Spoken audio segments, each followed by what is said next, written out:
This is the United States of America. Why are you hurting people? If you want to go kill and hurt people, go to Iraq. Why y'all doing this to people? Y'all walk around in riot gear like this is a war. I saw them beating people, people that had nothing to do with anything, just grabbing people out the crowd. There's no honor in that. My mom, my father, everybody has served in Iraq, Afghanistan war. I did 14 months in Iraq. My father was in Afghanistan. My mother did a year in Iraq. We fought for this country. I don't come home. I'm in New York City. I am from New York City, and these cops are hurting people that I fought to protect. There's no reason for this. There's no honor in hurting unarmed civilians, and I won't let it happen. Have a good night. I served with Kilo Company, 3rd Battalion, 8th Marines as an automatic machine gunner. There's a term, once a Marine, always a Marine. But there's also the term, eat the apple, F the core. I don't work for you no more. What sort of training did you have as a Marine? I mean, were you given cultural awareness? This Republican-Democrat thing, all the world is a stage. Obama is a puppet. He reads the script, he's a teleprompter reader, that's his official job, he doesn't make any decisions. Strings? The powers that be that have the majority of power in this world are those that control the financial system. The financial crisis, engineered by these same criminals who are the ultimate fraudsters of the world. The Federal Reserve, the European Central Bank, those are the real string pullers, that's real power. War is out of control, and those who are destroying this world by fraud and deception is what's out of control. 9/11 was the false flag operation used to justify the invasion of Afghanistan. It is the ultimate deception, and it's done for a full spectrum dominance agenda, which is part of controlling this world by deception. And unless we as people stand up to these treasonous traitors and all of those people carrying out this stuff and the colluders, including the mass media and the politicians, we are going to continue to get this kind of deception. The individual is handicapped by coming face to face with a conspiracy so monstrous that he cannot believe it even exists.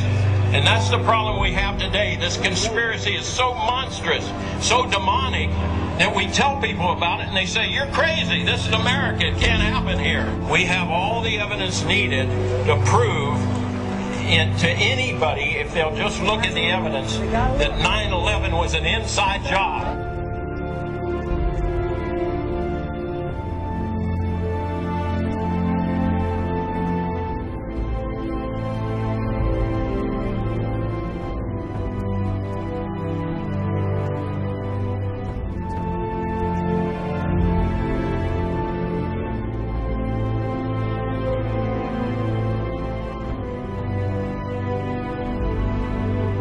I wanted to fight in the war. I joined up, month out of training, I arrived in Baghdad, Iraq. We believed 9/11 was a lie. This is in 04. Every soldier served believed 9/11 was a lie. We thought the people would expose the lie, know the war's a lie, and bring us home. I'm outraged at what is going on. Again, they're using this idea of patriotism and honor. That's bullshit. This war is not about honor. This war is about profiteering. This war is about money. We're nothing but pawns being used for their political agendas.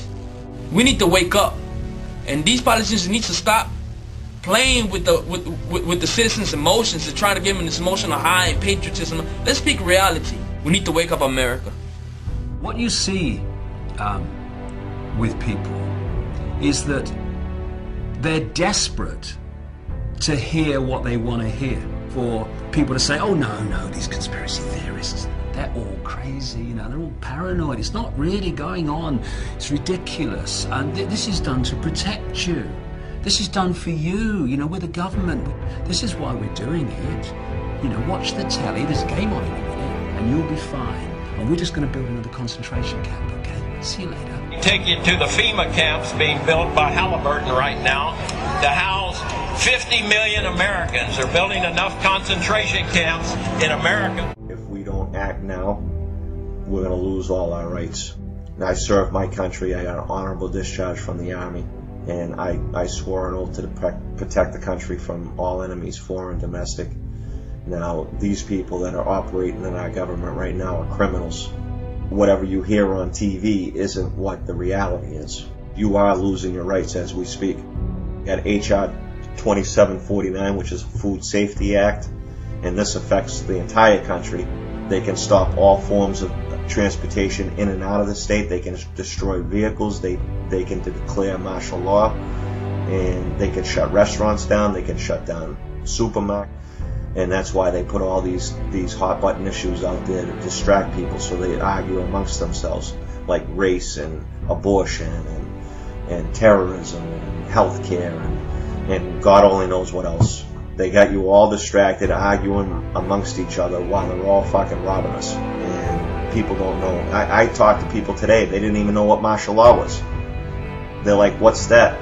And when I told them, they couldn't believe it. I mean, people have to wake up. And it's unfortunate, but we're at a point right now that if people don't wake up, they're going to lose everything that they fought for. That's where we fell off. We were out watching football or basketball or baseball or going on the beach or talking on the internet or texting each other, whatever the case may be. The last nail is being driven into the coffin of the American Republic, yet Congress remains in total denial as our liberties are rapidly fading before our eyes. The process is propelled by unwarranted fear and ignorance as to the true meaning of liberty. It is driven by economic myths. Who would have ever thought that the current generation and Congress would stand idly by and watch such a rapid disintegration of the American Republic, which is equivalent to granting dictatorial powers to the president.